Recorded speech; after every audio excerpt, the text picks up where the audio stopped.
Rabbi, you there? You are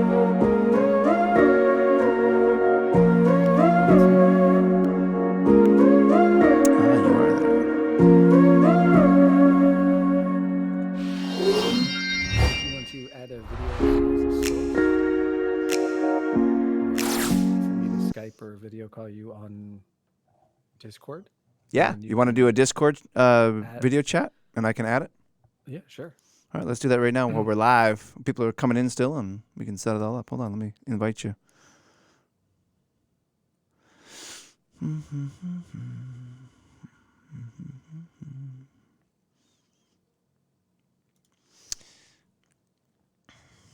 Let's do the whole out of studio thing here.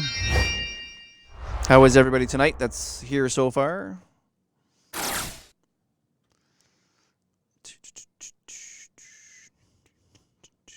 What's up, Dingle? Good. All right, let's see if I can add you in here. So how do I get you, Dingle, how do I get you on video and Discord here? I've never done that before. Or not Dingle, Rabbi, sorry. Oh, Morg's in too. I think you can call me and then give a video option. But does that allow me to have Morg meme in the call as well? Maybe. I think it can be multiple call. All right, so I'm gonna hang up Morg meme. I'm gonna hang up and work around this. Give me 2 seconds, and I'll see if I can invite everybody in. Hold on.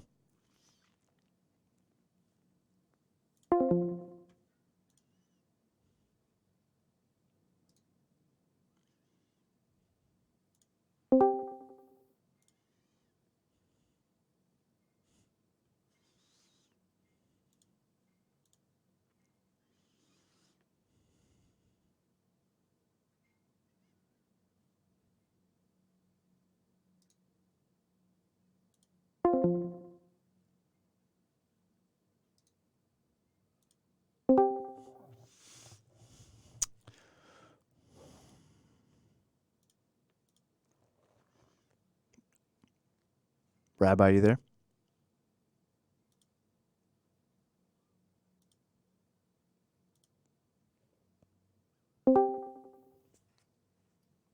Okay. No, we got to figure out how to get multiple people in here.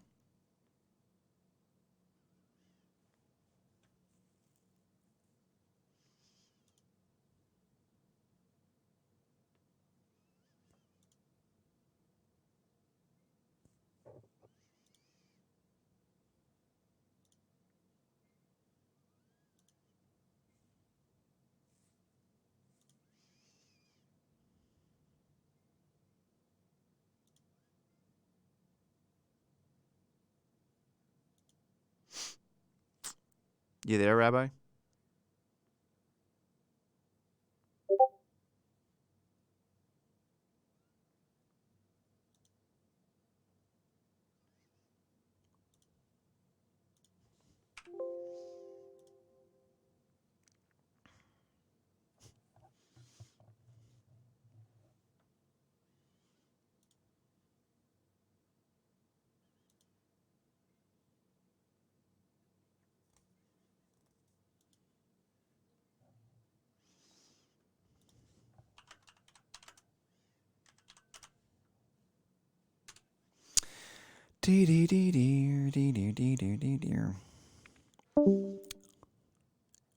Rabbi, you left me.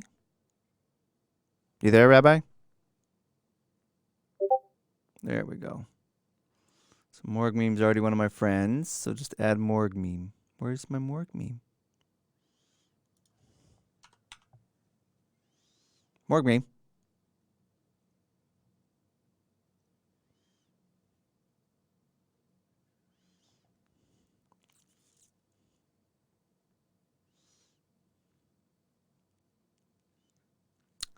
Do I not? Is Morg meme? You've never accepted my friend request,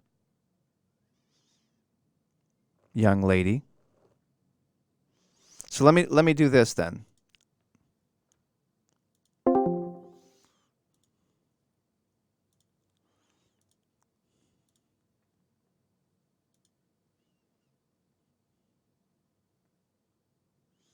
Yeah, Morgan, you gotta accept my yes. You gotta. It says we're not friends. I can't add friends until you accept my friend request.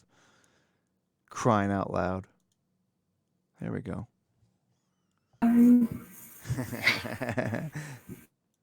Now we can add.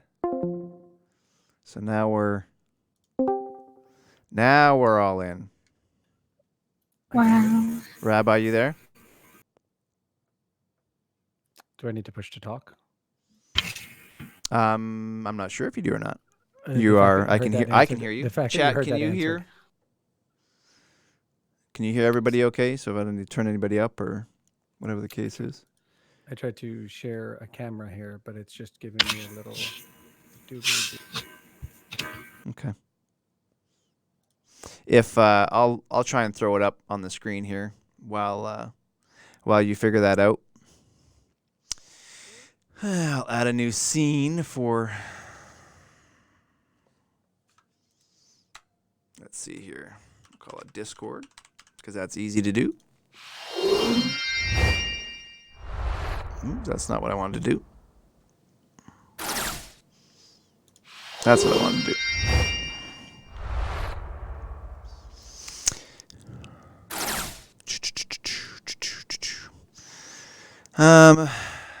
So display capture. Add the source.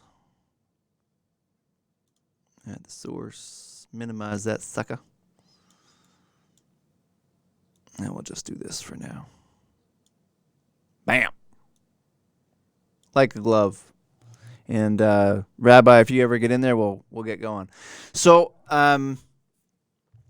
today, bam, there you go. Today we're going to have a conversation about friends. Because I figured, who was it that, I think it was Ellie that said that the whole idea of friendship and self-confidence were something that she wanted to talk about. And I'm going to add one more thing here as well. Description line, add source. Whoa. That's not what I want. Get that. See, What's that, bud? can you? I can't see you, no. I'll turn my video on. And My video, but it doesn't. It's not letting me see anything. So yeah, no big deal. I threw mine on there too, see if it'll work. But we'll add a text window so we can add the what do you call it? The title on there. Text. Friends. Oops, that's not how friends. Friends and self-confidence. Cool beans. Let me shrink that sucker down. It already is. Good. Boop. Topic in. All right. Well, good. So Ellie, you win. You got the thing, and then Rabbi and I were kind of talking a little bit after the subject, or after the stream was done, I should say, and figured we'd touch on that one. Now we've talked about the idea of friendship, community, self-confidence, sort of before, and many times we've come across this idea that, well, it ties into everything. It really does bridge a lot of different gaps, and it's something that I think that we definitely can revisit in depth with Rabbi. And Morg, you still there, kiddo? Morg, me, you still there?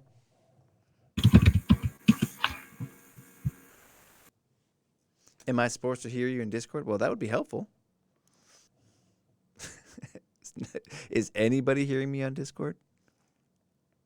Rabbi, you hearing me on Discord? Can anybody hear me at all?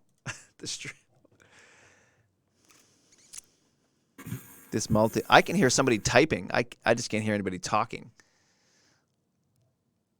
I don't know if that's Rabbi talking or typing or what. You can't hear the stream? All right.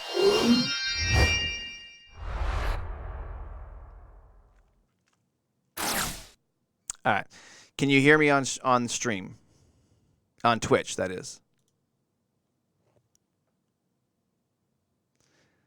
All right, so let's do this. Let's go to Morgan Rabbi.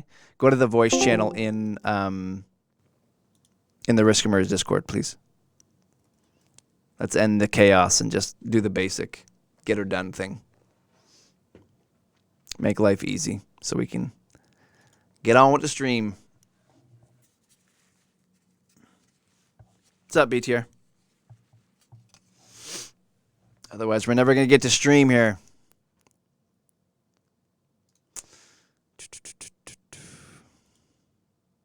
I'm here in chat. Good stuff. Yeah, I got you, Rabbi. Morg, jump over to the Risk Immerse Discord and get into the general voice channel. So, Rabbi, while we're waiting for Morg to come over, why don't you talk a little bit about kind of what you're currently doing, some of the fundraising that you're doing, and then we'll get to the topic for the night, which is friends and the idea of self-confidence. Sure, absolutely. So I am Rabbi Ferret. For those of you who don't know, I'm also a mod with Risk at Choco Taco. Okay. I hope that some of you know me Everything's great. by now. In Everything real life, is awesome. and I do stream a little bit.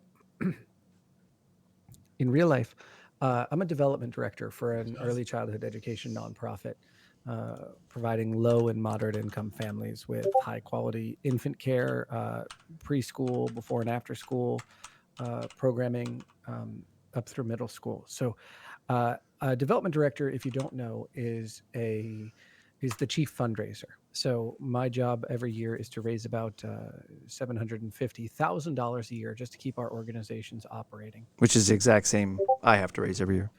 Yeah. So, but that wasn't always my role. I mean, I've been here at this organization now for almost 4 years, but I've previously worked for giant organizations like the American Heart Association in a program development role spanning 5 states. I've worked in the for-profit world for telecom companies and in retail and in any number of other different capacities. So I grew up and down the East Coast, and I currently live in Richmond, Virginia with my wife and daughter. But it's kind of been a meandering path that led me to here. But it's been interesting along the way. So Nice. Zacho, thanks for the resub, buddy. 4 months in. Morg, meme, if you just unmute, you should be good to come in, kiddo. So Morg, meme, welcome to the stream as well. Thank you. Morg, meme, remind everybody what you're currently doing. So I just got done with my finals yesterday, and I have 1 more semester left until I graduate with my master's in speech language pathology. Nice. And then what do you plan on doing after that? I will work with kids, I think, either in early intervention or in a school. But I wouldn't be opposed to working with other people too. Everything is awesome. Nice. Dingle, thanks for the gifted sub to BTR. Yeah, so I mean, I think in the context of what we're talking about, this idea of self-confidence, particularly, both personally and then professionally, I think it really does lend itself to having you guys both here, because I think self-confidence, more, and particularly in the field that you're about to go into, is critical. A lot of these kids have zero self-confidence, and what you're doing is literally teaching them how to have it. So, Rabbi, what was the thing that initially triggered you about the conversation, do you think? Specifically around friendships and self-confidence. Yeah. It is I will be direct, but Yeah, I hope so.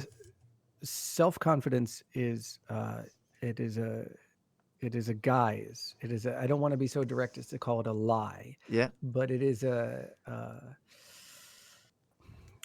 state of mind, and it is something that everyone is capable of having, but there's not a magic trick to having it. It's, Agreed. the fake it till you make it fundamental idea of building self-confidence comes from acting like you have self-confidence even when you do not. It's, certainly it gets easier as you have experience and wisdom to You've be able to look back and say, guys, this doesn't rattle me in the Yeah. same way that it's playing 10,000 hours of a video game. You don't get, your heart doesn't beat when you get to the final circle. Yeah. In the same way, the same is true in life, that with more experience, you get less rattled by things. Yeah. But really, when it comes to confidence, there's a reason why con men are confidence men. It's all it takes is the ability to project the confidence to give other people the feeling that you have a better idea and know what they're doing. So that's appealing to me, the idea of imposter syndrome as well. So Yes. where everyone feels like they're going to be discovered at any moment, that they don't know as much as they think, or they don't. And we're collectively, humanity is all suffering from imposter syndrome, waiting to be discovered, that we don't all know what we're doing. Yeah. It's just confidence that separates that. Yeah, those absolutely. people. And Morgan, I would encourage you, as I said last stream, chime in wherever. Same with Rabbi. If I'm in the middle of a sentence and you have something you want to say, just cut me off and say it. I'm here for you guys, not you guys here for me. So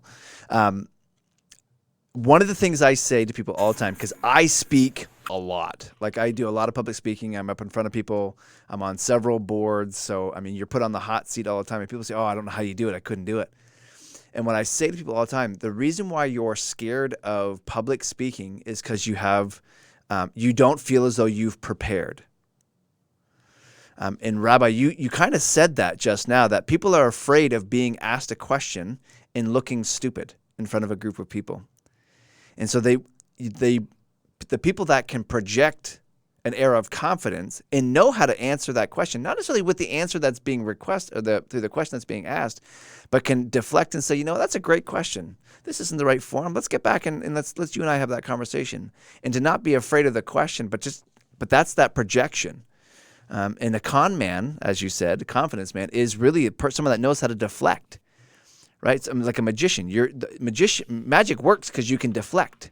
You can redirect and change people's eyes to somewhere else, so you can do the thing that you're actually there to do, which is to make them think that you're something other than what you are very often. And that's why I say up front, very, very much up front in this stream, is that I am not the professional. I am not the expert. I am not trying to con anybody. I throw it right out there out front to say, you know what, I'm here to help you guys talk through stuff and to give you the opportunity to speak out loud. Morgan, what do you think about self-confidence? Do you see how self-confidence plays a role in the realm that you're walking into? Yeah, definitely. So I think I said last stream that I didn't really have a lot of self-confidence, and even now I'm still trying to build self-confidence. Yeah. And I know that, especially like with this and going into clinicals and things like that, like, I don't want to be perceived as someone who's, not confident in my skills and stuff and things like that. Yeah. Because then, like, you don't want your clients to think that, and you don't want your employer to think that. So I think that's something that I'm really working on now. And I said before too, is that when I work with kids and things like that, like, I want to help build their self-confidence. Yeah. So that, they won't have to build it later on. Maybe like they'll have it when they're younger and be able to take that with them. Yep. Do you think that your self-confidence or projected self-confidence plays a part in that? Yeah, definitely. So like how I act now is a lot different from how I acted probably even like a year ago. Yeah. As you can tell, I'm a really quiet person and I don't No. talk a lot. So especially being in this profession, it's, like, you have to be able to talk to people and you have to be able to get your point across. And so I think I just kind of figured that out, and I was like, okay, well, I need to do that. So I'm going to have to try to find a way to, be able to get that self-confidence. Yeah. So, Rabbi, you have anything you want to throw into that? Yeah, it's so funny, Morg, because you are, first of all, Kath Cal loving your voice is hilarious and adorable. We had that But same thing last stream too. So yeah, I mean, it's it's funny because I think it's such a interesting dichotomy to hear you speak about your own lack of self-confidence and your own desire to build that confidence, and even now how you've progressed now from how you were a year ago, because I guarantee that everyone in every chat that you interact in does not take you as uh, someone who is lacking assertiveness or yeah, confidence. I think that you are projecting digitally an air of confidence and experience that I suspect you project in real life as well. yeah, But there may be a disconnect in how you see yourself versus how other people see you. So I think, you certainly, you are an academic. You are getting your master's degree, and maybe you've worked out in the quote unquote real world in different capacities along the way, but you're looking at yourself as someone who has a master's, having been taught by PhDs and PsyDs and people with loads of experience. hmm And as you work in different capacities, as you work in schools, everyone is going to look at you as the authority. So you have the knowledge and the ability and the skills to represent an authority right now. The hmm disconnect that it sounds like to me is your perceived self versus everyone else's perception of yourself. hmm I think we all know you rock.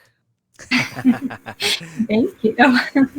Chat as a I, as a as a demonstration of that. I think if there was some personification of that. I mean, Kath, Cal, and Elle. I mean, you guys are doing that now. Dingle, all you guys, the same thing. As soon as you come into chat, everyone's like, Morg. Everyone agrees. yeah. So But I don't think the problem that you have, and I'm calling it a problem, but it's yeah, not. I don't think that where you are in understanding that is uncommon. And I think mm, it's really worth addressing, especially not just with our audience here, but when we talk about young people developing their self-value and young people embracing who they are and having the confidence to stand up and act themselves. And I think society in a way has fostered that more now because niche nerd culture is more popular and accessible than it ever has been. It's people can like what they want and it will be embraced publicly, and yeah, um, maybe not by everyone, but by a huge number of people. And I think that's a refreshing place to be. But I think it's up to us to help some of our younger, the people that we impact, be it in school or through our nonprofits. It's up to us to help those kids discover that they have a greater self-value than they think, and that other people can view them if they're able to walk the right path, if they're able to do this, that they'll earn respect by being themselves and by yeah, working hard. And I think that that's sometimes people at risk at Rise Above and at our nonprofit. Sometimes when you come from a difficult family situation, we touched on this maybe 2 weeks ago. When you come from a difficult family situation, it's a really difficult thing to get beyond when your family hasn't demonstrated that you have value yes, and that you're an autonomous person that hmm makes decisions, that is empowered by and accessible to, and that is accountable to your decisions. It's too often dismissed that that's not the case. So I'm interested to hear what Risk has to say about that. If you see something similar along those lines, um, and how we can empower other people to feel that confidence and develop it. yeah. Yeah, one of the things I would add to that is that along with that self-defeating innately, like it's in the home, like it just destroys these kids. What then happens is not only do they have that kind of echo in the back of their head from the families that's attached to them, but they also then internally, like this idea of I can't public speak or whatever the case is, they put up walls, right? So that it just makes it even harder for someone that wants to come in and to help to actually do the things. And Morg, when I keep thinking about what you're doing, That's probably going to be the hardest thing. This actual speech therapy is going to be the easy part. Getting through this wall that these kids have put up to protect themselves and defend themselves is really the real work that you're going to have to do. And that's why I thought it's critical that we talked about friendship and self-confidence together, because, I think when I say friendship, really the word is relationship. I think the only way you get through those walls, is through that consistent, ongoing, built relationship that you have with that kid, where they then allow you to do the real work that you're there to do, which is speech therapy. You understand? Does that make sense? Yeah, definitely. Because I think that's for us. I mean, we talk about Rise Above and how it's a lot like school and blah blah blah. But really, I say it over and over again. The real work that we do is building the relational value of that student. And Rabbi, to your point, a lot of these kids come believing that I am that pervasive thought that I am a bad kid, and it's never going to change. It's who I am. And it's almost a reprogramming of that kid by our demonstrated value of them on a day in, day out.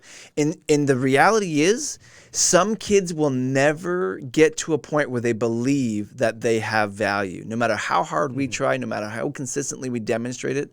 Because we mean it's honest, the effort that we put into it and the value that we place in that kid, but they just can't believe it. They're so brainwashed. I mean, I hate to say it that way, No, I think that's exactly right. And I think that's why when you are dealing with slightly older kids than we are. We deal primarily with preschool, elementary, and early middle school.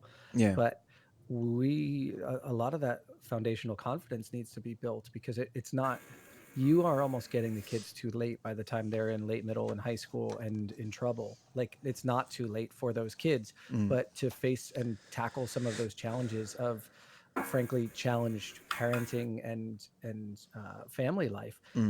We are a preschool that serves low income families.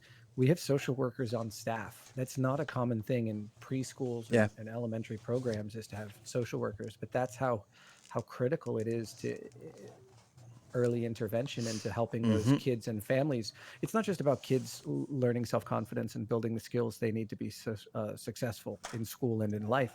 It's also around engaging parents in how to be parents and how to extend learning beyond the classroom, and to build a home life that is supportive of education and social skills. And I can't speak to Rise Above's measures. For any of you who don't know, in the nonprofit world, a lot of the funding that we seek and that we look for is tied to what our outcomes are. Our not just what our program looks like, but what we're trying to measure and grow. And at our organization, we work a lot around not around academics, but around the social, emotional, and indicators that affect academic performance. So some of the things we work on is, does this person have, does this student have a positive relationship with an adult at our organization? Yes. Do they have maintain positive relationships with peers? Do they, what are their attitudes around homework and school, which all seem sort of working around an academic thing, but they're all critical to success within those. And if a kid can't concentrate because he's got beef with another kid in school, you're not going to be successful while you're in the classroom. Or, it goes beyond that. But there's a whole world of academia and specifically around indicators and supportive programs that support beyond the classroom. Morg, did you have any specific classes that talk to the psychology of, or the social nature of speech therapy, and in the kind of the barriers to some of that stuff beyond just the mechanics of how to teach somebody how to speak properly? I think in every one of my classes, we kind of touched on the social and emotional impacts that speech sound disorders and other speech disorders can have on a person, and how that can affect their confidence. And then also, I know with my program as well, we also had to take psych classes. So for a semester, I was in a psychology class and kind of learned about that stuff as well. Was there anything particular that stood out, or anything that sounds similar to what we're talking about, or? mean, I think a lot of it's kind of relatable in that I've heard a lot before. It's just like when a child has a speech sound disorder, they can face that kind of self-critical thoughts and things like Yeah. that of embarrassment, and maybe they can't make friends easily or don't have that self-confidence. At least that's what I learned in my classes. So I think that's absolutely true. We have speech therapists that come and work with our kids. Um, a lot of the emerging challenges that they face are at an early age, and yeah, I wouldn't say it's necessarily that children with those challenges are socially ostracized by other students, but they definitely lack the confidence and willingness to speak up. And you can actually see as those kids work with speech therapists how their confidence builds and their willingness to engage in classroom activities, Mm. specifically because they're not embarrassed or challenged by it. And again, I hate to harken back to this, but sometimes in families that are less supportive or understanding that these children have a specific a specific challenge, they yell at their kids Yeah. for having for stuttering or Yep. having a speech impediment and not pronouncing things right. And so we work again around early intervention to prevent that, to counsel parents, and those speech therapists work with parents as well to develop learning plans and activities that they can do at home. And so I think that you're going to see, I think Risk hit it right on the head, that the actual speech therapy, like the activities and games that you'll play, especially with younger kids around enunciation, pronunciation, and alliteration, that's going to be the easiest thing. The most challenging part is going to be getting buy-in from parents, breaking down Yep. the trust wall with kids, and Yep. really getting them engaged. Yeah. But I think you're going to love it also when you're out in the world doing it. Yep. Yeah, I mean, they just think you're the next person, right? That's being thrown Mhm. at them because they get people thrown at them all the time. So, here I'm gonna give you a statement, and then I want you to. This part is kind of like just a heart moment for a second. So I just want to see what people's responses is. So community, and I'm going to interchange community with friendship and in that kind of thing a little bit. But the idea of community is an expression of your heart, or friendship is the expression of your heart. So, and when I say the condition of your heart, remember our previous conversation. So if you weren't here, I talked about how, you know, we all come to the table with certain biases or certain preconceived notions about either the person across from us, ourselves, community groups, whatever the case may be. And our job is to kind of trash that as much as we can and focus on this idea of to seek understanding. So in the context of knowing that our own heart, the condition of our own heart can get in the way of the possibility of friendships and whatnot. I'm just curious how you guys see community being an expression of your heart, and if you would agree or disagree with that. Go ahead, Mark. Oh, I kind of like that statement. I think that, having relationships and everything, you kind of have to have an open heart to start those relationships. Yep. Because you don't really know that person well. And I just think that to start relationships, whether it be friendships or actual relationships, you just kind of have to have an open heart. And during those relationships and friendships and everything, I don't think that they're just surface deep, but you kind of connect on a deeper level as well. Yeah. I think that's nonsense. No, maybe not nonsense per se. No, sorry. It was just so heartfelt and so touching. No, I legitimately, I think that, I mean, the love you make is equal to the love you take. Yeah. That when we talk about a sense of community and having an open heart, I think that I think the best and deepest relationships come from when you yourself are open and confident in who you are, and when you're willing and able to be vulnerable. Mm-hmm. Undoubtedly, the best and deepest relationships are formed during that time. Mm-hmm. However, don't, I think it's a misnomer to lead people to believe that you have to have an open heart to start a friendship or to discover a new relationship. I think that sometimes that comes in time, and we also have to be uh, to be cognizant of where we are individually, emotionally, Yep. as we're meeting people, and that it's okay to not be in a space where you are. Um, it's okay to not be in a space where you are uh, accessible to everyone. You shouldn't close yourself off and hide in a room until you're ready to make friends. Yeah. I think getting out there helps you to open your heart in a sense as well. So I just don't want to lead people down the path where it's open heart is the only way to friendship So, and relationships. so I agree with both of you in if that can be a thing, but I want to dig a little deeper in the expression that, well, the idea that of the expression of your heart, quote unquote. So in order to do either of the things that you're saying, you have to know the condition of your own heart.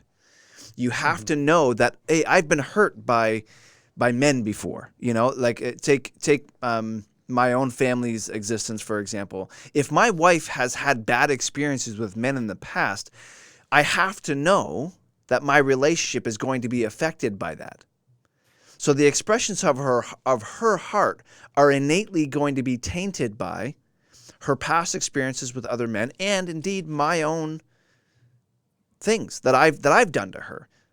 So the expressions of her heart in the way she interacts with her friends or community or prospective friends or prospective community are going to be dictated by the condition of her heart.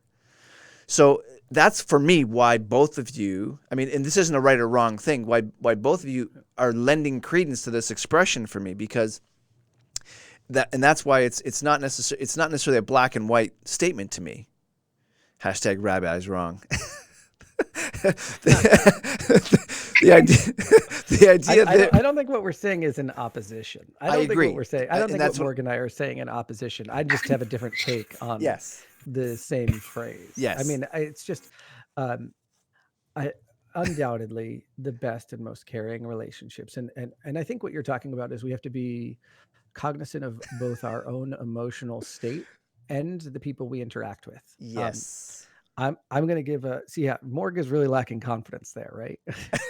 This is what I'm talking about. Your digital projected self is perfectly confident and able to hang with anybody. So on that same thought, then, so I'm going to give you another statement that goes with that, and I want to see if you feel as though this is in line with or deviates.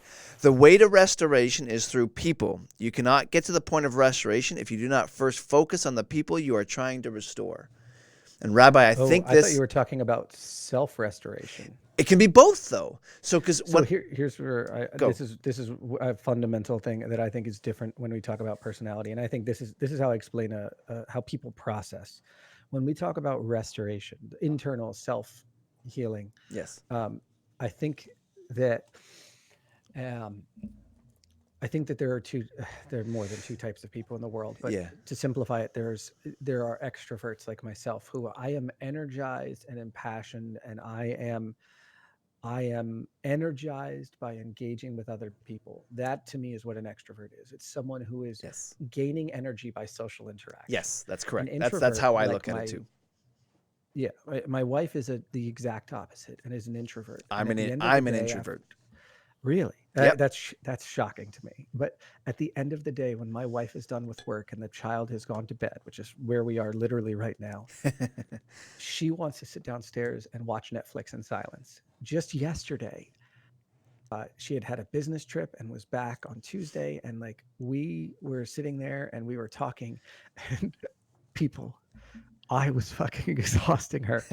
I'm sorry, but I was exhausting my wife. She Like she wouldn't have said it. She was too kind and too this, but it was very clear that I needed to go upstairs and play video games so that she could have her time without me. Like, That's so funny.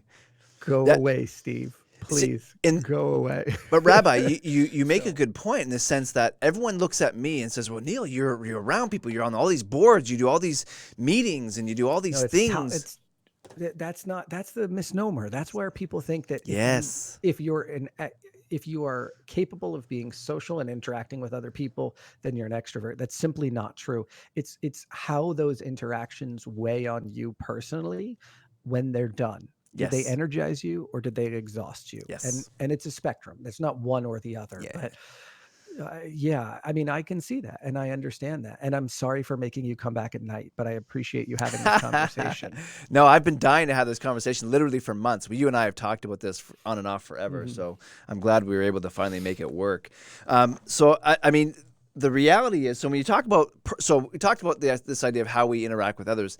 So what's your first, when you talk about personal now, this idea of personal self-confidence or restoration, what's your starting point? Like when you say, I have this shattered self-image or whatever the case is, what does restoration begin to look like?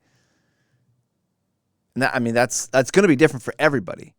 Right. I think you hit on something fundamental though. It starts with acknowledging yourself and acknowledging that you need to be that you need a moment, acknowledging where you are emotionally. And this ties back to your last point, that knowing where you are is where it starts. You have to understand that you are emotionally exhausted or that you need a break. And until you do, you'll run yourself ragged, and you need to make time for yourself. So restoration starts with acknowledging that you need to be restored, and then taking the steps that you need to separate yourself, be it from other people, because other people are, like my wife would say, I need some time alone just to relax. And I would say, I need to interact with people and do something to distract myself. Like restoration looks different to different people, but it starts fundamentally with everyone by acknowledging that you need a break, in my opinion. Yep. And my wife would be the same way. My wife needs to go out and she wants to, let's do something, and whereas I just want to sit and watch the hockey game. Morg, with that description, would you consider yourself an introvert or an extrovert? What restores you? I'm probably more on the introvert spectrum, but I kind of guess it depends on who I'm interacting with too.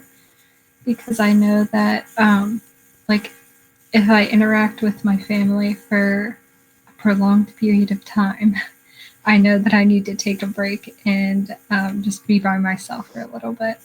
But then I know that if I'm with, my 3 best friends, that I could spend, days on end with them and still feel energized. So I guess it kind of depends for me who I'm around.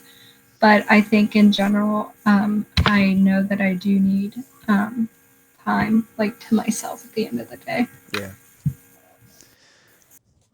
So when you consider the steps to restoration, me personally, I typically will look at those steps in a very specific way. So we already touched on this idea of as you said, Rabbi, this self-awareness, the idea that I recognize that I have a need for restoration. For me, the next step, once I have established that I have a problem, that I need this restoration, is to then set goals. And it's very similar to academics and whatnot. Is I say to myself, okay, if I need this restoration, there are things that I need to do, and these are the benchmarks that I'm going to make for myself to show that I'm making progress or not making progress, for that matter. And then once I've set the goals, I then define the process. How am I going to go about achieving those goals? So I'm going to ensure that I have good quality downtime every day, or I'm going to, that's kind of the reason why I got back in the gym a year and a half ago, is this idea of I wanted to go about reinvigorating my body, not just my soul and my heart, but my body, which helps in a lot of different ways, to be honest. But then the reality is then I've got to find the resources to do that. Now that might take financial resources, that might take social resources, i.e. your friends and those sorts of things. But typically for me, when I think of steps to personal restoration, it's awareness, goals, process, restoration, or resources. Sorry, that to me that's really what drives. Once you've gotten to a point of, hey, I need to restore. So let me ask you a question, if I may. Yeah. So you just described a very well-reasoned, planned out kind of, this is the process that I use. And it's clear that you've given some thought to it.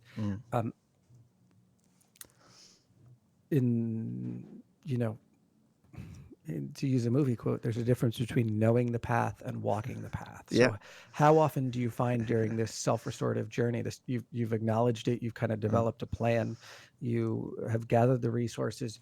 How often do you find that you stop there and don't self-actualize the actual restorative process that you've put in place, or at least thought through to say, guys, I need to make time to get in the gym. I do have a membership. I just need to actually find and budget the time so that I can go for a run and feel a little bit better and burn off this anxiety. Yeah.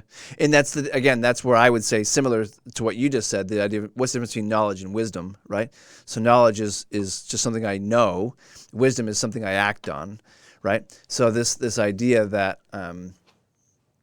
for me, when I haven't gotten to a point of wisdom yet, I need to find part of the resources that I seek out is a mentor, right? This idea is I seek people that I know that are in that safe space that I'm looking for. And I don't mean safe space in the sense of what news is using for safe space. I'm talking about a safe space in the sense of where I can go to seek good knowledge, good wisdom on what I should do next. An opinion leader in your group, someone whose opinion you respect and that has more knowledge than you, or has an interest in to joining you as well. Yeah, or at least willing to journey with me along the path, of saying, hey, I believe in you, in what you're trying to do to make yourself better, right? So to me, I think to answer your question, that's the critical element in all of that. It's no different than when you go to the gym, and that's why I say to people all the time that's kind of, oh, Neil, you look, you and your wife are doing really good in the gym and blah, blah, blah. I really wish I could do that, and the answer to me is, yeah, you can. What you need to find is somebody that you want to go to the gym with. If you just go to the gym by yourself, you're 99% of the time, you're going to fail. And I believe in this process, it's the same. If you got somebody that's there to encourage you, to root you on and to spot you, right? You're going to have the likelihood of success is going to skyrocket. I think that segues sort of maybe, I don't want to say unintentionally, because I think it intentionally loops back to the topic of friendship and building relationships and building a community. And I don't mean a community like I talk about our community of early childhood educators, or our community and the people who live in our geographic area. I mean, building a personal community, a social network, a group of friends and acquaintances and family members and friends of your spouse or significant other, or just building that in that small personal community that gives you the freedom to be yourself, explore who you are, push the boundaries of what your interests may be, and discover more about yourself along the way. I think what you're talking about right here is leveraging that community and understanding that community and building those friendships. Sometimes they can be a congruous path, right? Where you're working with those people, you're building a better friendship while you're also relying on them to help motivate you. Yeah. To that point, I believe fully that a life can only be restored through relationship. Right. And so this gets to what I've been saying ever since I've been on Twitch. Well, almost ever since I've been on Twitch. That the vast majority of the people that are on Twitch, not the streamers, some streamers, yes, but mostly the chat, we're here because of the relationship. Not necessarily because we want to watch the streamer. 99% of the interaction we have is not with the streamer. Especially if it's a big guy, big streamer, big stream person, right? It's because of the chat. We're here because we want to interact with each other, and there's a certain element of restoration that's taking place because maybe you don't have access to that wisdom that we were just talking about, that mentor, that person. And so what happens is this group this chat turns into that for us. And I Absolutely. and I I think that's absolutely right. That's it. yeah. I don't know, and I think that it's become So dangerous in some ways that if something were to happen in one of these chat groups, we were setting ourselves up in some way. But anyways, that's a different topic, sort of. I think the danger is chat groups and social networks becoming insular and limiting outside influence because you have a niche or network or a group of people that are thinking or engaging in the same way. And that's I think that's true. I don't think that's limited to social media and interacting like this. I think that's true when you talk about cliques in high school Yes. or Stefania's in chat in middle school. Like that's just that's the reality of what it can be is things that connect people can also unintentionally exclude people. Yeah. Morg, do they talk about the as one of the mechanisms to for language therapy, speech therapy, talk about group conversation and having students interact with other groups? I think we touched upon that a couple times, but I think a lot of my classes kind of focused on like individual therapy. Sure. Can I ask a question of you guys and of chat because it's sort of coming around to it, but it's something that's been sticking with me for a little while. I belong to a local subreddit. I'm sure many of you are Redditors, and the local subreddit is not the toxic Reddit as a whole, and it's not the same insular group. Certainly, there's some groupthink that happens, but one of the most common questions that people come on to the Richmond subreddit is, I'm whatever, X years old, 28 years old, 32 years old, 22 years old, doesn't matter. I've been in Richmond for a year and I don't really have any friends. How do I make friends? Where can I meet people? What can I do? How can I do that? And so I wanted to ask because we're talking about interaction as being restorative and a digital platform where we're all friends here. But I want to know outside of the digital platform in real life, how do you make friends or not? How do you make friends? Do you have friends? Have you guys ever struggled with this? Because I'm curious. So I struggled a lot I guess, in college making friends. I had pretty good friends in high school, and those kind of fell apart.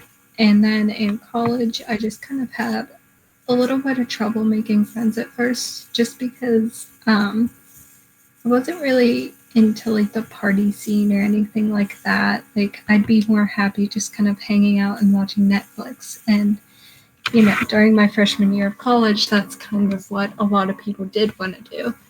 So I think it was really difficult for me to actually make good friendships and friendships that I know would last. And as much as I wanted to tell myself back then, like, oh, it doesn't matter. Like, I don't need, that many friends. It's fine. I think I knew, like, deep down that I was thinking that I really wanted to have a group of friends. Yeah. And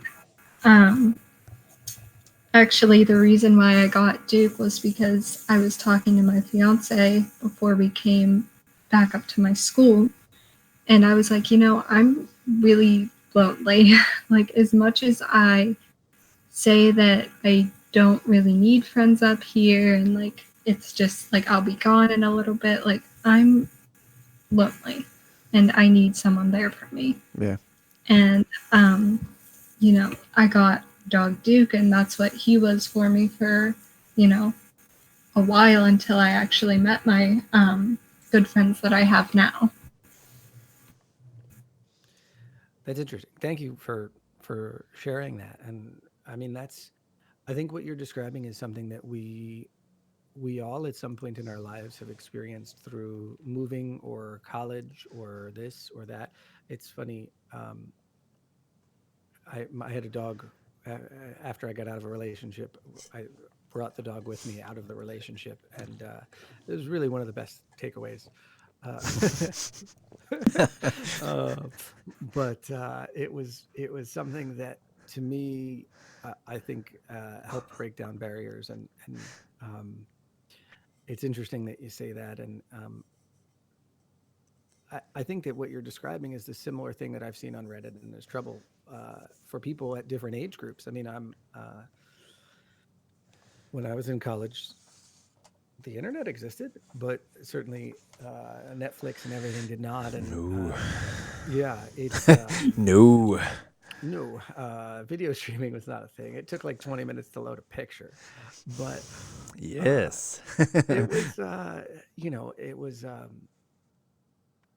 There's no question that there were people that were more, depending on where you went to school, if there was Greek life, if there was not. But something that always stood out to me about college, and I'm not trying to make you fearful, but something especially about, and I have a bachelor's degree in psychology, but something about those undergrad years was that I observed was that until you're in a senior home, you're never going to be surrounded by people that are all the same age, going through all the same things with a reasonably similar class schedule and a reasonably similar burden of stress until you're all in an old folks home. And it was shocking to me when I entered the quote unquote real world, the working world, I should call it, how, I may be one of two other people that are in their early 20s, and everybody else is in their 30s and their 40s and their 50s and their 60s, and just the span of age groups of people that you work with, and intelligence levels.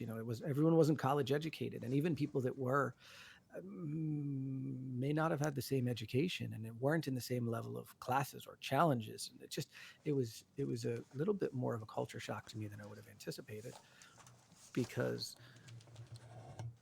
I had, like you said, in high school, these are people that I had either grown up with or got to know, and or I had gotten to know really, because I moved around as a kid. But it's interesting to me to hear about the challenges of people developing friendships, because I see it getting harder later, because some of the mediums in which you meet people, the natural mediums, the natural interaction channels that you have sort of disappear, and it takes more effort, and you have to be open. You have to open your heart, to Risk's earlier point, like a little bit more, and be willing to kind of go out there and meet people. So, I mean, Risk, how has building friendships for you grown and developed as, I mean, in your professional career? Certainly, you meet and interact with people that become acquaintances, but Yes. how have you built your friendships as that's happened? Well, first of all, I would say that you used the wrong term. You said friendships. Please. That's plural. I have one friend, literally. Now, if you count my wife, then we'll call it two. I have everybody that I know right now outside of family, excluding one person, is an acquaintance. Mm-hmm. I spend my whole day meeting people and having acquaintance-based relationships. I relate to that. And I really have one person, and it's a guy that's not my generation. It's completely out of. He's probably, let's see, what would he say? He's 28. I'm 45. And he's the guy that I talk to the most. He's the guy that I feel like I can share things with the most. We have similar likes and dislikes. We actually really became close friends as a fluke, because we went to Greece together when we were in university for 3 weeks, and it was one of those experiences where you're with somebody for 3 weeks, you can't get away from it, and realize, holy crap, this guy's similar enough to me that I can actually get along with him, and he's got a bit of a sense of humor. But it was kind of like one of those Laurel and Hardy type. It's good that one of you do. Yeah. Yes. It was like, one of those weird kind of moments of, wait, this guy's like half my age. How is this even a thing? But it was, the reality is, more to your question, I just don't have time for friends.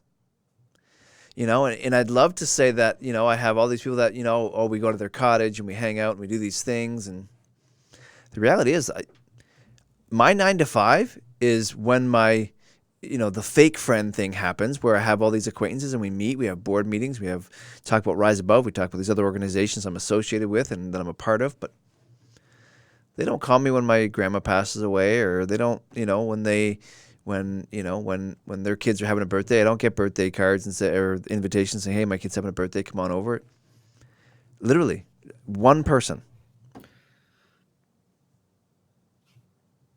So I find that interesting, and I will tell you why. And I wasn't leading here intentionally from this story, but the friendships that I have, the closest friendships that I have, are the oldest friendships that I have. yeah, I have do a show on Tuesday nights on Twitch with my childhood best friend. We play classic adventure games that we played together when we lived next door to each other in the 80s. that's awesome. It's great. And really, for the two of us, who he just became a dad in the last 2 weeks, I have a 2-year-old. Our friendship has only grown closer in the last 6 months because of this show, where we literally Skype just like this, and he watches me play a game, because these are all single player games. Yeah, He really is watching me play a game, and we're just walking through it and helping me to solve puzzles and watching me die as I fat finger and walk off the cliff or whatever.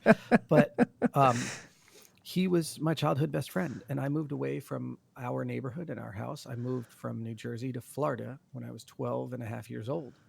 And it wasn't a never see you again situation, but the internet didn't exist when I was 12.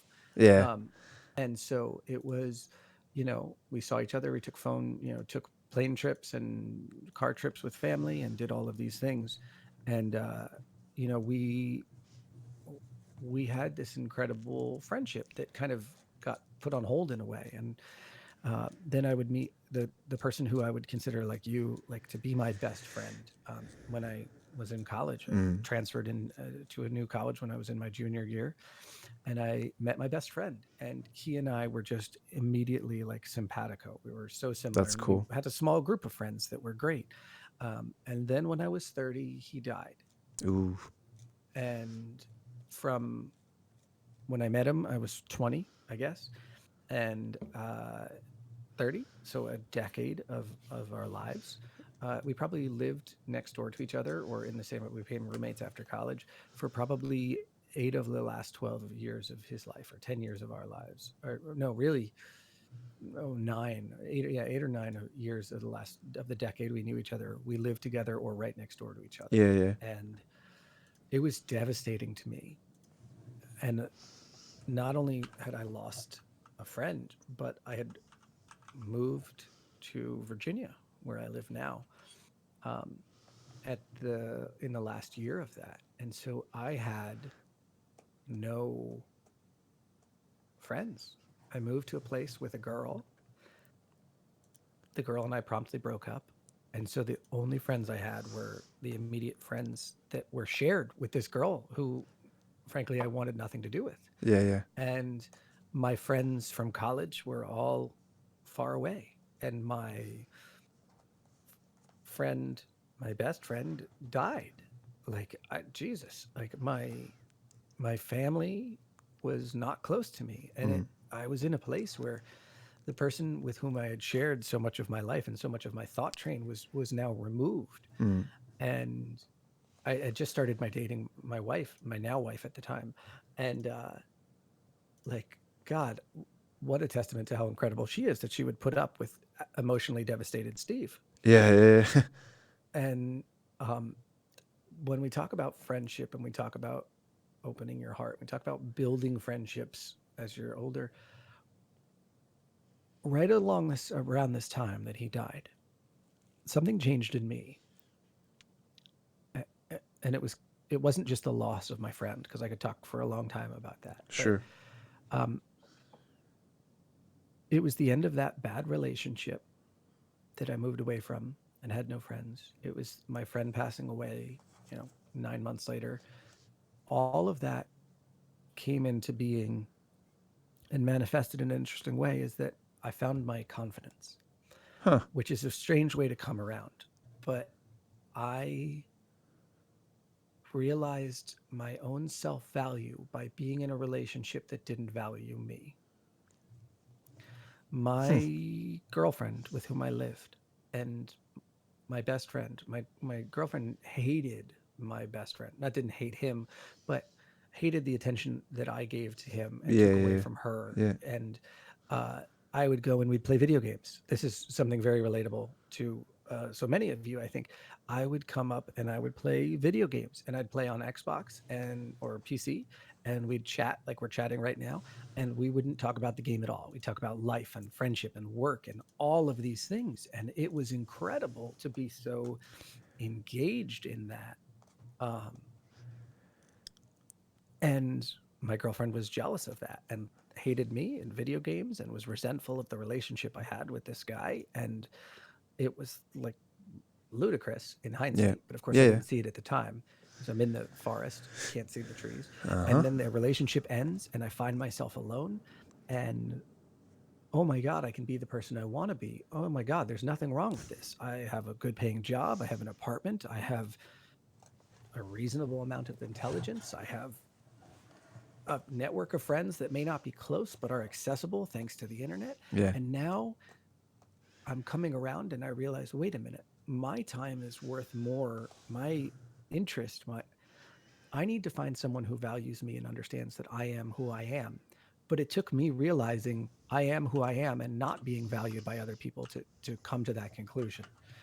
So it's a strange way to come around, but I wonder if Morg or you, Risk, have had maybe not a similar situation, but some sort of, I don't even want to call it an epiphany, but a realization where you found some of your confidence through adversity. Yeah. Morg? I don't think I have like that one moment where I just kind of had like an epiphany, or that moment where I gained self-confidence and things like that.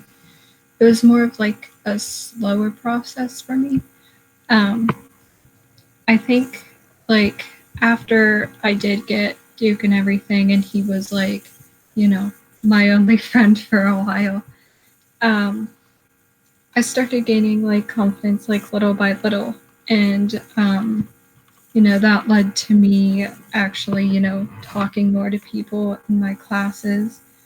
And then, getting the courage to go to someone's house and like that kind of things. I mean, it was really hard for me even to talk to people that I didn't know, because I just had that feeling of like, what if they don't like me? What if they think I'm weird? Like, that kind of thing. And so I think my friendships and relationships with people just kind of got better little by little, to be honest. Yeah. I mean, for me, Rabbi, part of your question is, part of the reason why I have one friend is when I was a kid, I wasn't in any one particular group socially. I wasn't part of the cool group. I wasn't part of the nerd group. I wasn't part of the whatever group, It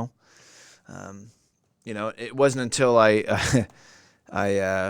got a Jeep and joined the military and put some weight on with regards to the gym that finally people were like, hey, you exist. Hey, come and talk to us. And I was like, yeah, no, I'm good. And I made a conscious decision, probably what you guys would call your junior year, where I just went, screw these guys. I want nothing to do with these guys. And by that point, my best friend at the time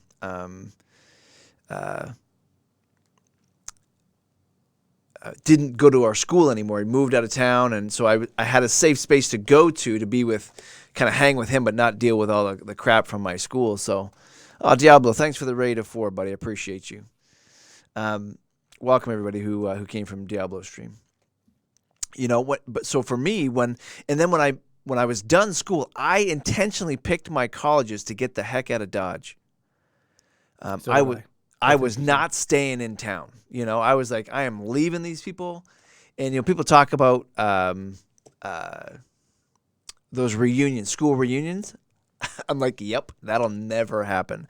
They don't have my phone number and they don't follow me on Facebook for a reason. Why in the heck would I go to a school reunion?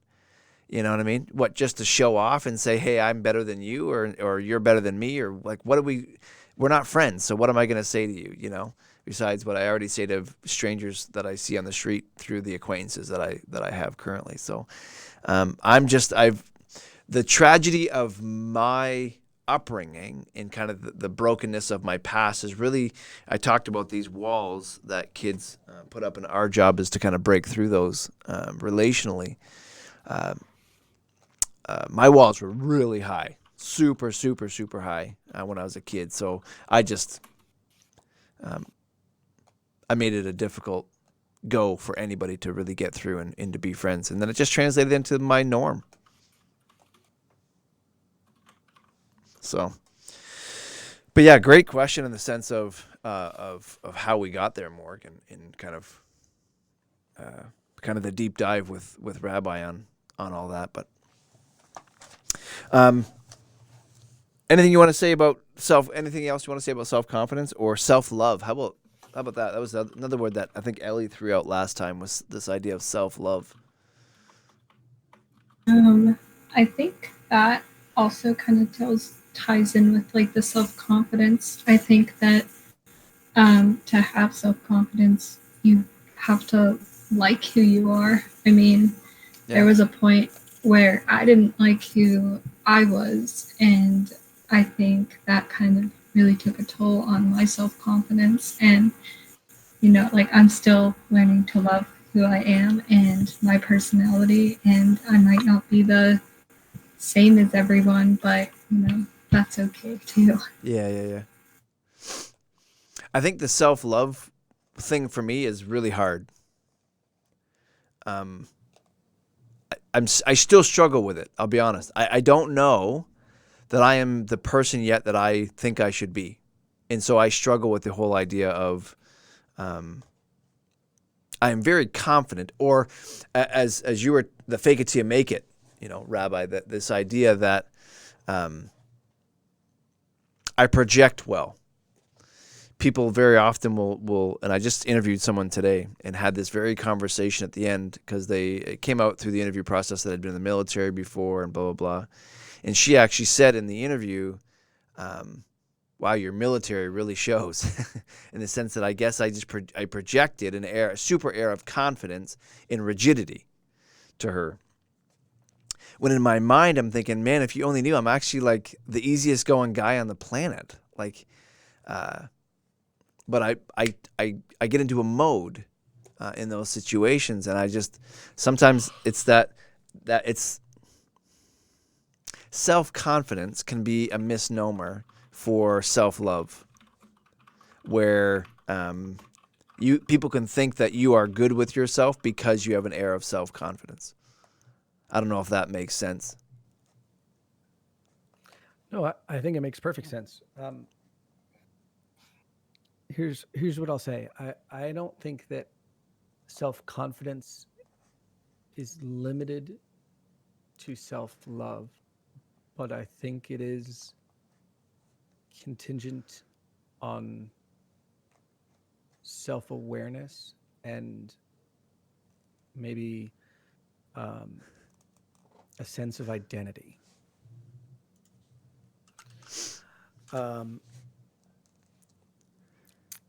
I say that because I think back to the times when I have struggled with who I am and where I fit within the social construct that I lived in.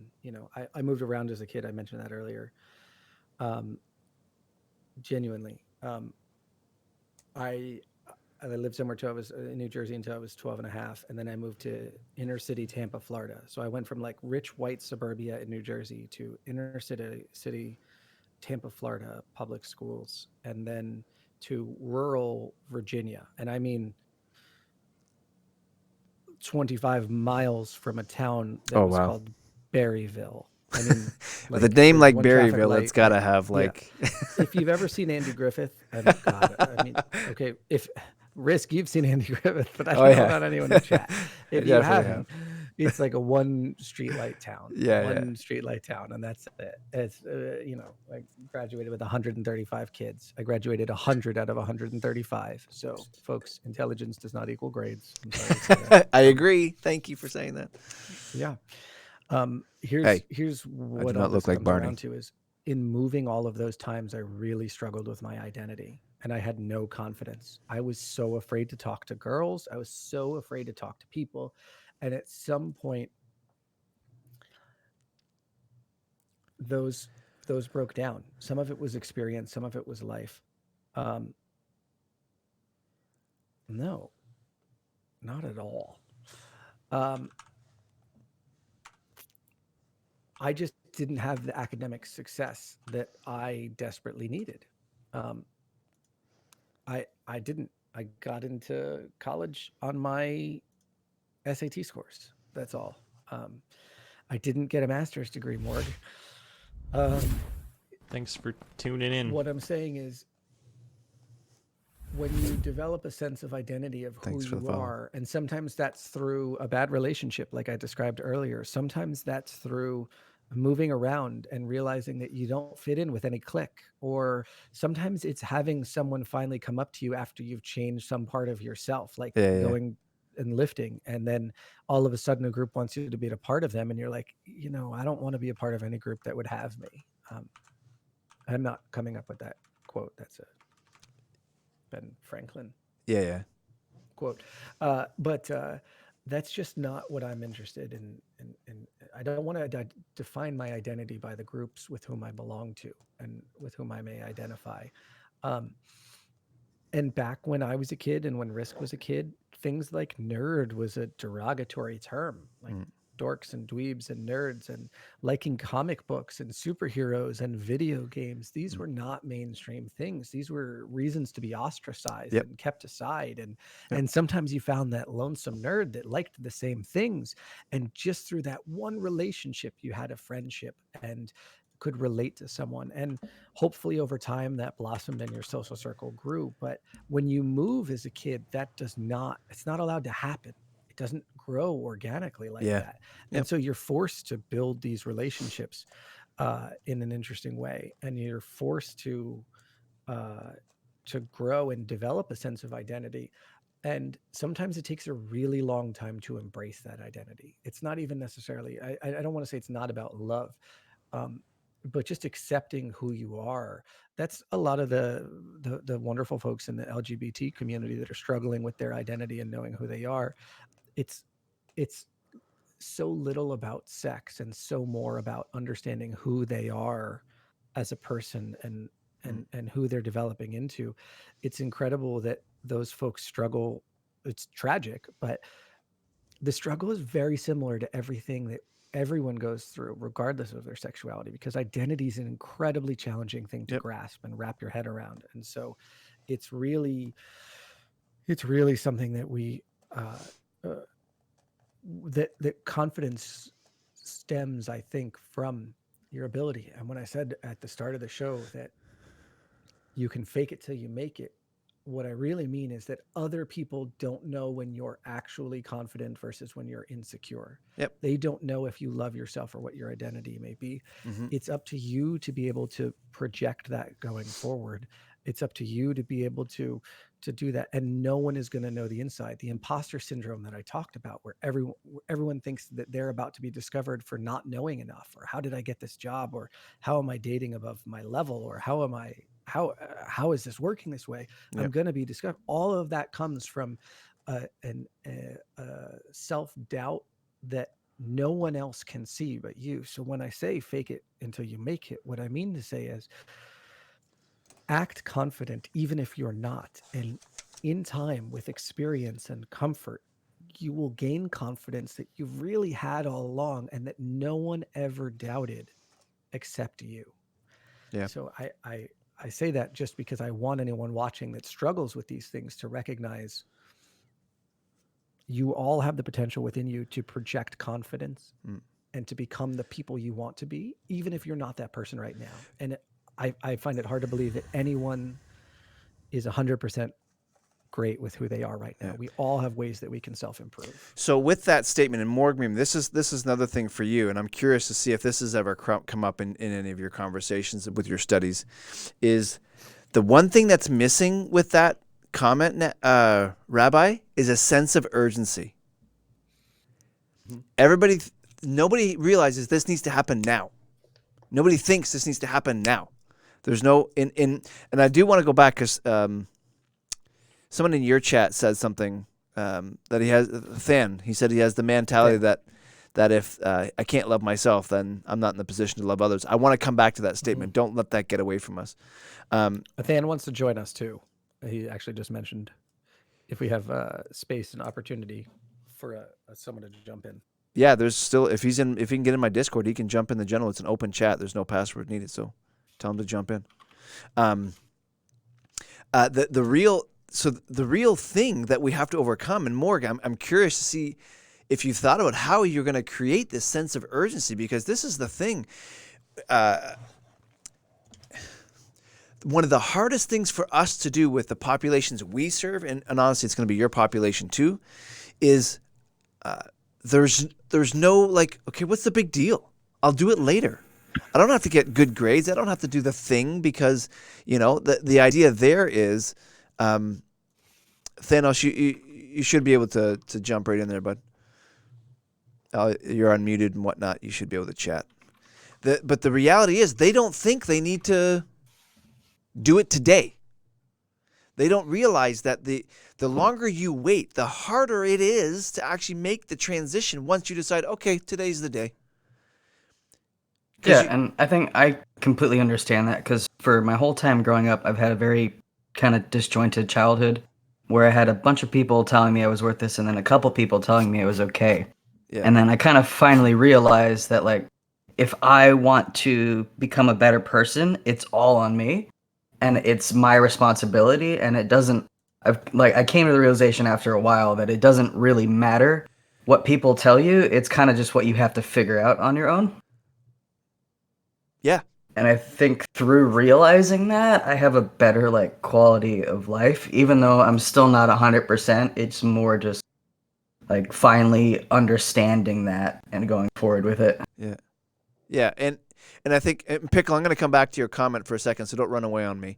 I think the reality there is, and I say this to our students here all the time, I'm not here to tell you what to think. I'm not here to tell you what to do next. I'm here to help you to come to the realization of what you think you need to do next to achieve the things that you want to achieve.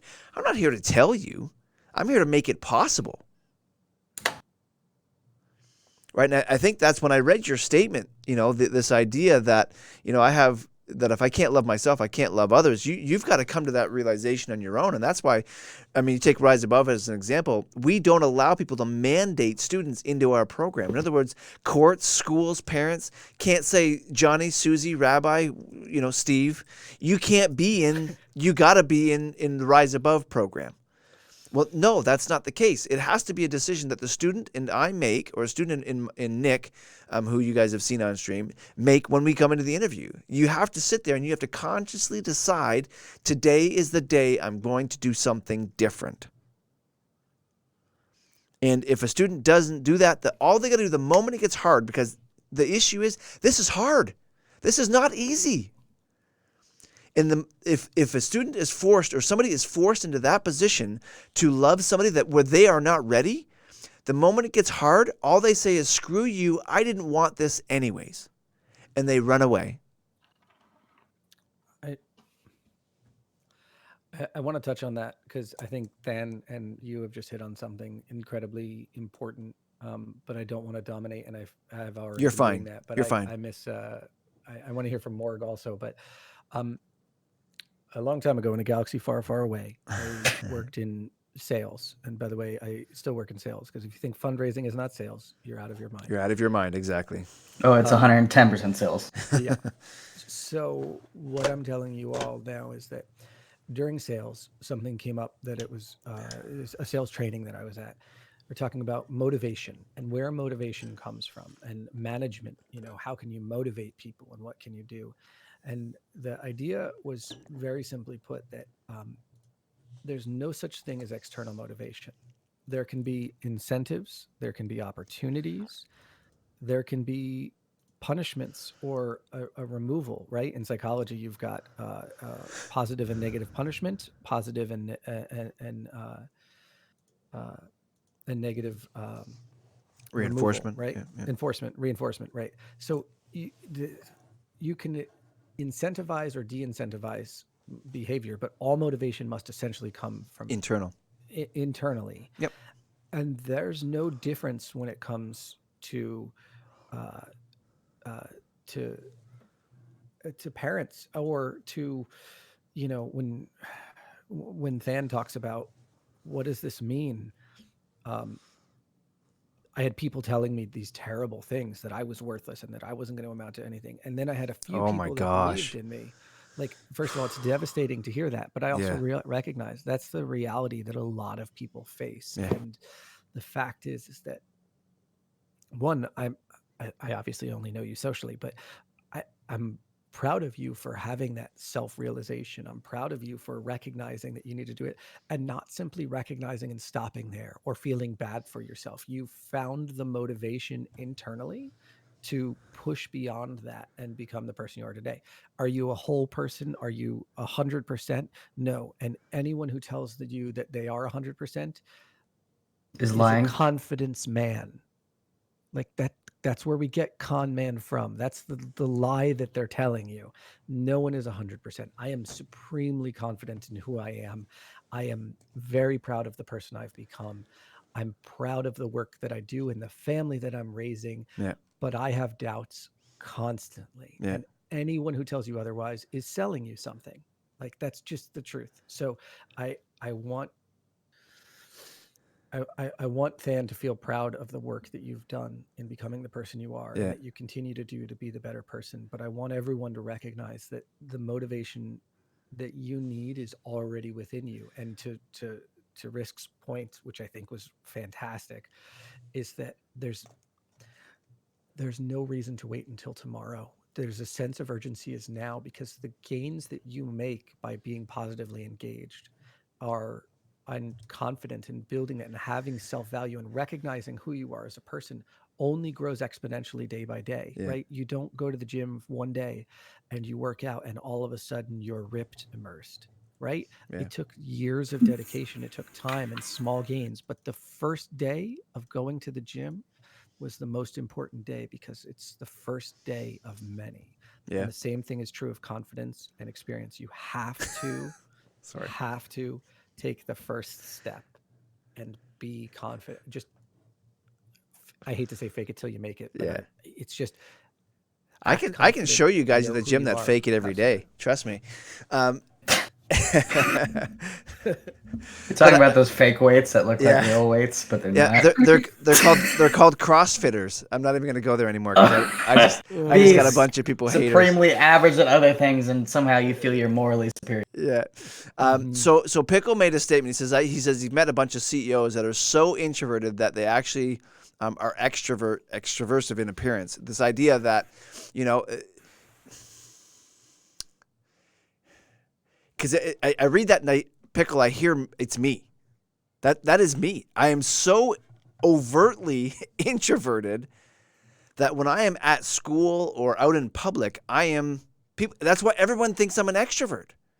Because they think, wow, you never shut up. You talk constantly. I can't believe you talk for 2 hours on a stream and you have no notes. Like, well, tonight I have notes, but but the idea there is there's as to Rabbi's point earlier, it's a misnomer of what introvert and extrovert actually means. This idea of, no, it's not how we project ourselves, it's how we restore ourselves that makes you an introvert or an extrovert.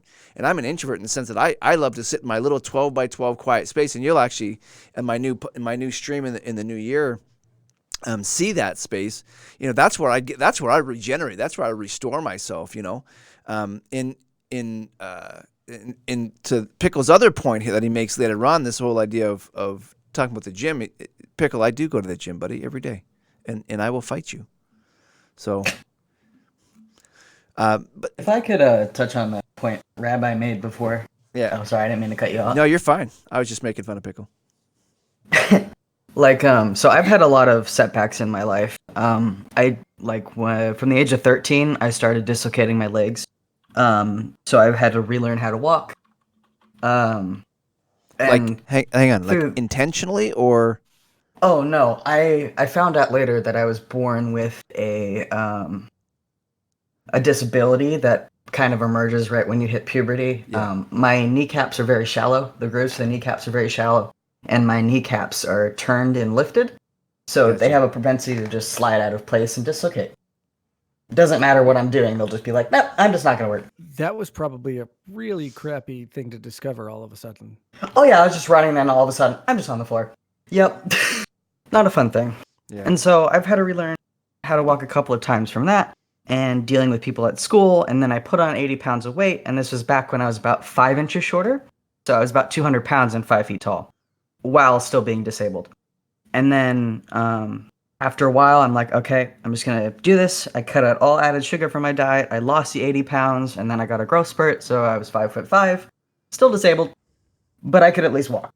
Yeah. Right. And so that was kind of an adjustment period where I was realizing, okay, I know that I have this hardship in my life, but what can I do to fix this? And I don't know if you know this, but relearning how to walk is not a fun experience. And it just kept dislocating my legs and kept dislocating my legs and kept dislocating it. But throughout all of that, I still tried my hardest to be as functional in society as possible. And it was a little bit alienating for me because everyone's like, "Oh, there's the cripple. Why do you need to sit down? Aren't you good enough? You look fine." And so it's a little stigmatizing, but it's also a point of realization for me that's like, okay, if I can relearn how to walk, there's other things that I can do, even though I can't do everything else that everyone else can. I still try. Like, there's no point of giving up on yourself when you know that this very, very hard thing, that because of the way that your body is, you have to relearn how to do things properly. And the realization from that is just, I wouldn't say empowering, but it's really eye-opening to know that you can do something that a lot of other people can't even fathom, just to be as close to ordinary as possible. And then, Sorry, can I interject for 1 second? And Yes. Make sure that Morg Meme is still here and heard that, because we've been. It's hard to get a word in edgewise with me and probably with Risk as well. But something that you just said will be the most impactful thing that she can relate to her students as she graduates and moves out to working with kids who are struggling to erase a deficit or struggling to overcome an impediment in their speech or hearing. And your struggle to be quote unquote normal, that no one ever has built so much character for you as a person. I think that could not be more impactful in what she's doing and going to do professionally. And I'd love to hear if she has the thoughts on that as well. I think that, like, I want to help people be the best person and the best version of themselves. So I also think that, like, even if you're not like the most confident right now, even if you're not in the best place right now, there's always room for you to grow. And who you are now doesn't mean that you're always going to be this person. And I just think that knowing that and knowing that you have the ability to change yourself and the ability to be a better version of yourself is really great. I think that's inspiring and empowering for other people. So thank you both. well, yeah, I have more to touch on that because I am a mess. But at the end of August, so August 27th, I got hit by a car. Oh, So I broke her windshield with my face. I dislocated my leg completely, which is not something I've actually ever done. It was only ever partial dislocations. My bike was totaled. Wind completely knocked out of me. It was about 35 miles an hour of combined force. I think I remember hearing about this. I was broken a little bit. No broken bones, thankfully, but some ligament damage, obviously a lot of pain. And so since the end of that, since that started, I've had a headache since August 27th. Wow. My jaw partially dislocated as well. and everyone's like, "Oh my god, that must have sucked so bad." And I'm like, "No, not really. I missed the A pillar by 4 inches because I started braking because I was paying attention." Yeah. And it's not more. It's more of a like, I am very, very lucky alive. I got very, very, very lucky because I was doing all of the right things, and even though the situation went wrong, I still got very, very lucky. Mm-hmm. And that's more of a thing that, like, because I've gone through all these hardships with like a physical disability, that like I can, build myself up back fairly quickly, even though something terrible like that happens. And granted, I don't have a mode of transportation now, so I have to pay for that, which is, it sucks. But at the end But of the day, what most I'm people would lucky. consider the hardest part of that, recovering physically, you already knew because of your life experience was in your wheelhouse, and that was something you could conquer without a doubt. You just had the experience to know, oh, guys, I got this. I'm going to be able to walk again. I'm going to recover from the dislocations. I'll get over the pain and the headache. Yeah.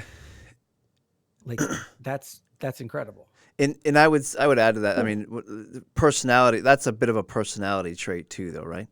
So the desire to overcome, this willingness to not give in. That I'll show you mentality. That some people have. Some people cave easier than others. But I mean, and I went through the same I thing think when I joined the military, and I mean the year before I broke my hip, and it was one of those things where I wasn't going to let a broken hip stop me from passing the medical. So. Well, yeah. That's a state But of mind. it's- That yeah. gets back to the earlier comment about the state of your heart, right?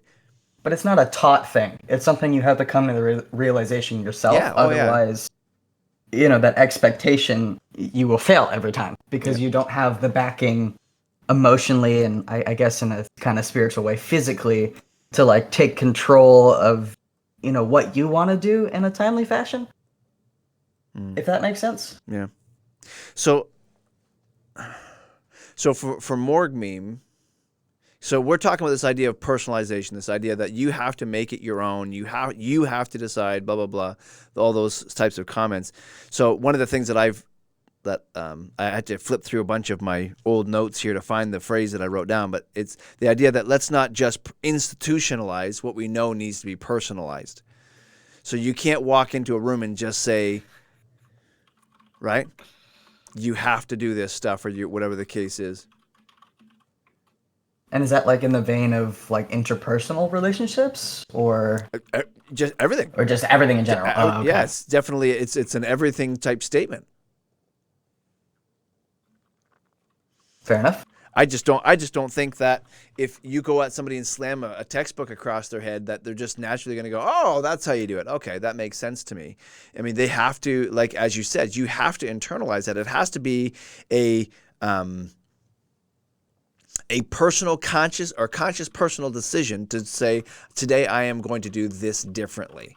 Or to say to somebody when they pin a grade 8 teacher, when they pin you against a wall and say, hey, you're going to be a loser your entire life because you're demonstrating X, Y, Z in front of me right now.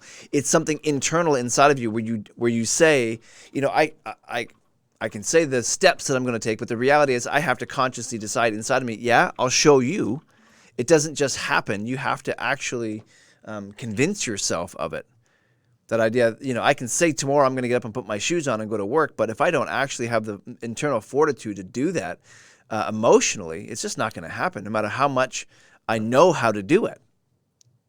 But can I bring that to a point that you said earlier, that sometimes it takes a friend or people in your life to empower that confidence, just like it takes a gym buddy to go to the gym and make those gains. And to do that, it may take the motivation to get started, but to stick with it and keep it going, there's a social aspect that needs to happen. And it may not be a friend in every capacity, but I think when I think about Than, I hope that somewhere along the line, there were physical therapists that were saying, you can do this, you can walk again. Like, you're not learning to walk on your own. You're in a community, and it may not have been the people that it should have been, but that there were people empowering your achievement. Like, you had the drive, Yeah. and you had the tools, but you needed a social circle. And that sort of artificially I don't want to say artificially because it's genuine, on a different level, while I do that for my friends emotionally and spiritually, I try to help them or friend. What I think Risk and I try to do professionally and is establish a system or a not just a place, but establish a collective group of people that can help empower people to make changes on their own. Yep. Let's help kids find their motivation, and let's give them the tools and network that Yep. they have to achieve more. And I think that's great because the only time I ever was given any sort of like positive encouragement wasn't from any of my family members. It was basically just from like teachers and stuff that because I think I kind of made the conscientious decision to kind of get closer to the teachers that I felt that I could trust. Just so if something was going bad, I would have at least someone to talk to that would believe me. Yeah. And I think that's a very, very good thing for helping people learn not only interpersonal but intrapersonal skills. Just so they can understand that, like, at the end of the day, if you have someone that you trust, that you can open up to them and you don't have to just keep everything inside until you physically blow up, Yeah. Which And that- which sadly often happens when these kids get isolated, and that's the population I deal with. I get them after they've blown up, because people don't recognize the early warning signs, right? Right, and so that did happen to me. So in between learning how to walk again a couple of times, I was having some problems at home.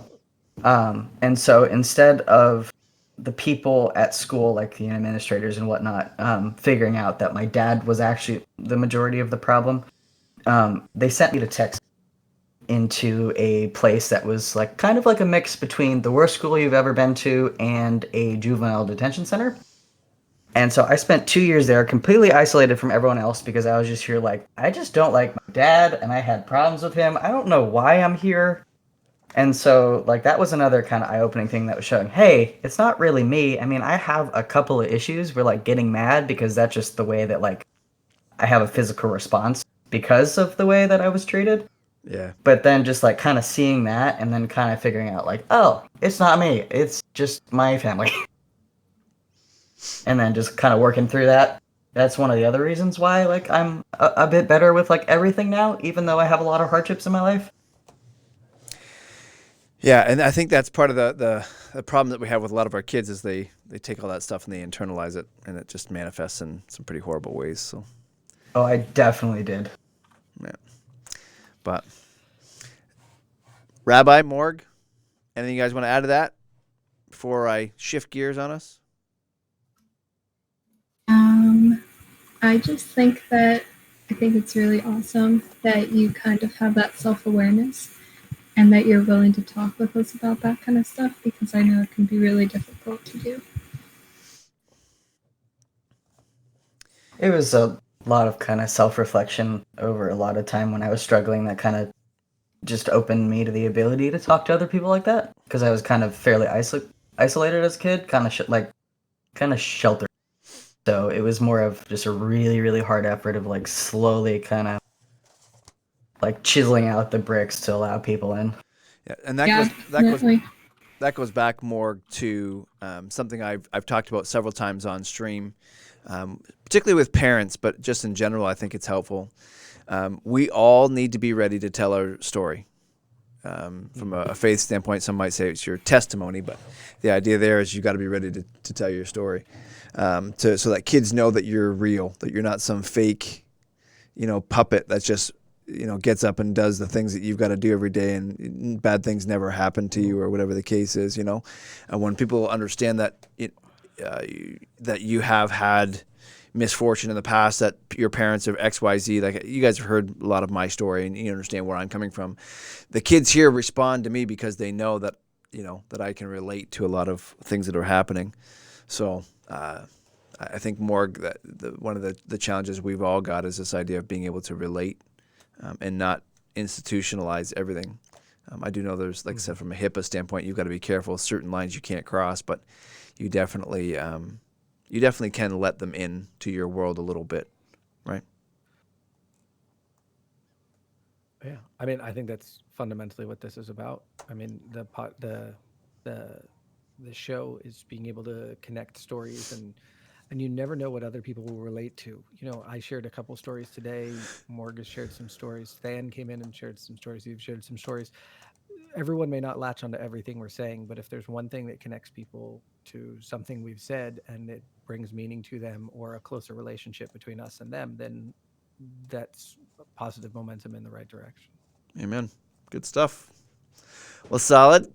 I know that a lot of folks want to kind of shift gears a little bit and go and play the video games. So I just want to say, thank you to everybody. We're approaching our 2-hour mark with regards to the stream, and I want to say first and foremost thanks to Rabbi for tolerating my persistent requests for an audience. And finally making this happen. I do say that I look forward to doing it again. Morg Meme, I'm glad that you're turning into a regular on our stream. People love when you're around and get to hear your opinion on all this stuff, especially since, for me, as I've said to you before, I think this is great practice for you in getting ready to finalize your master's and move on to the next big step. So I think this is awesome. In particular, as everyone was saying, I think yesterday or Monday on the stream, it really gets you ready for when you launch your stream here in a couple of weeks. So we're all getting pretty excited for that. Morg, you're launching a stream? No, people just follow me on Twitch. I don't know why. Let's start the rumors now, people.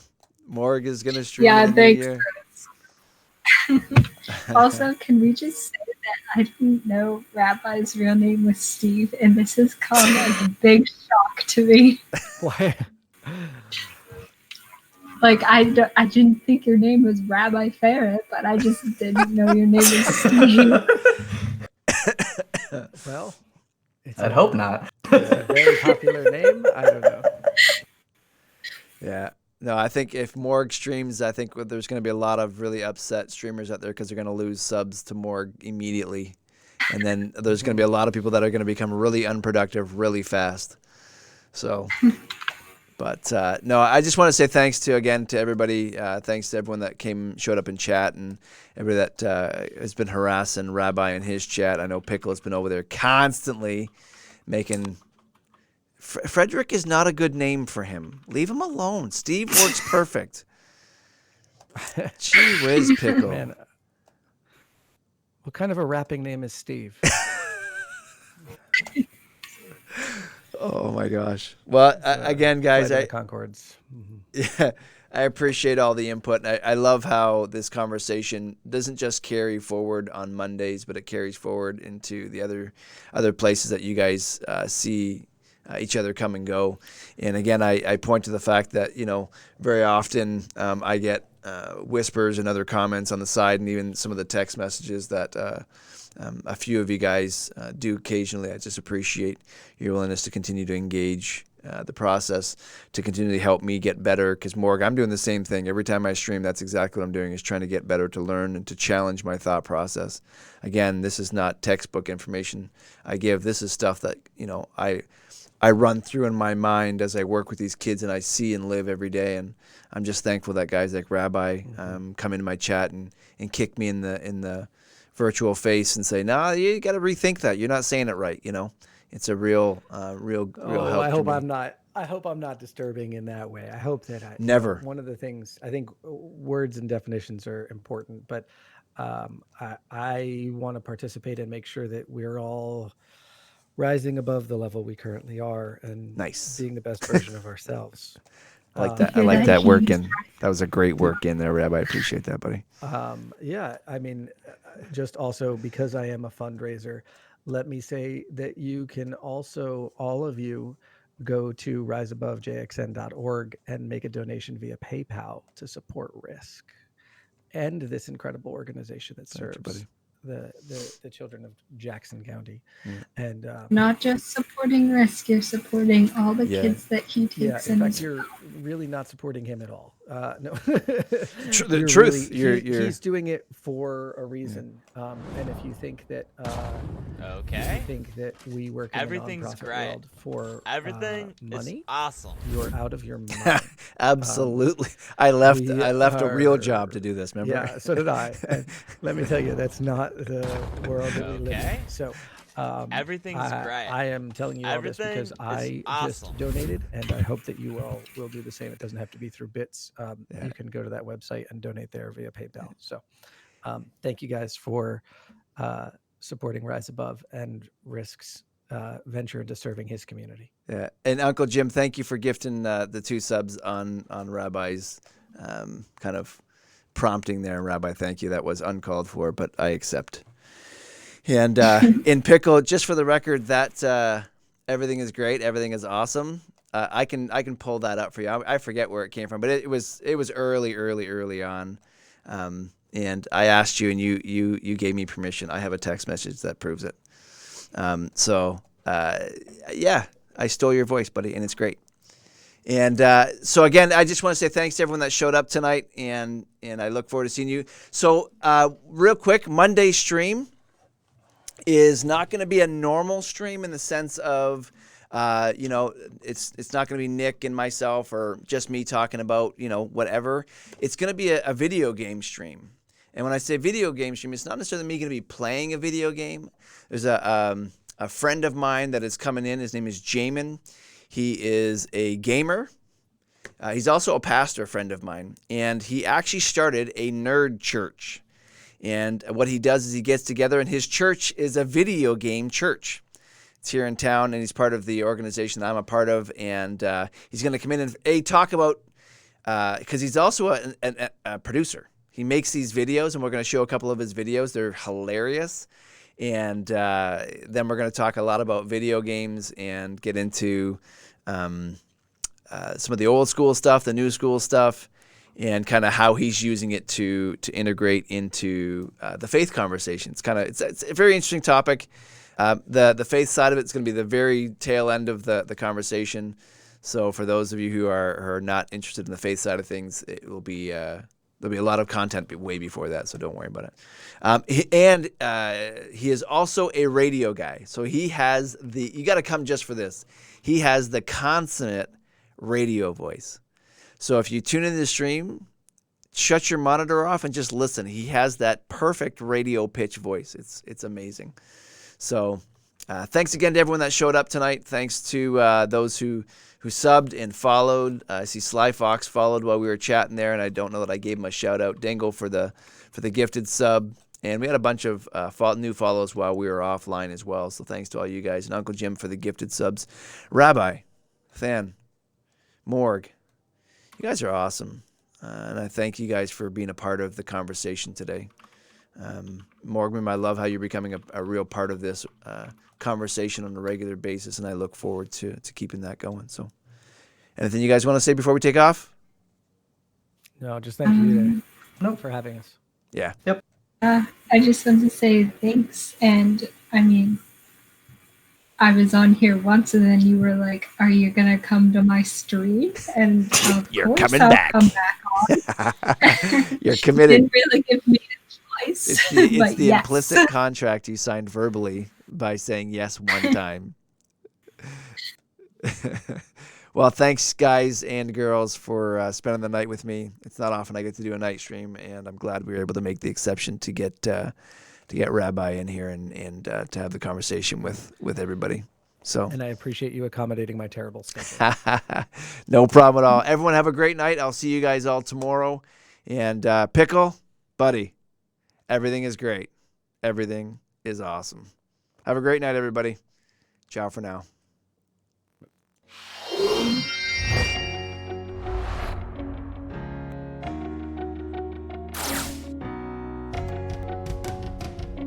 Thanks, guys. Yep. Was it you or Rabbi Ferret that was playing those really, really old games last time I stopped in?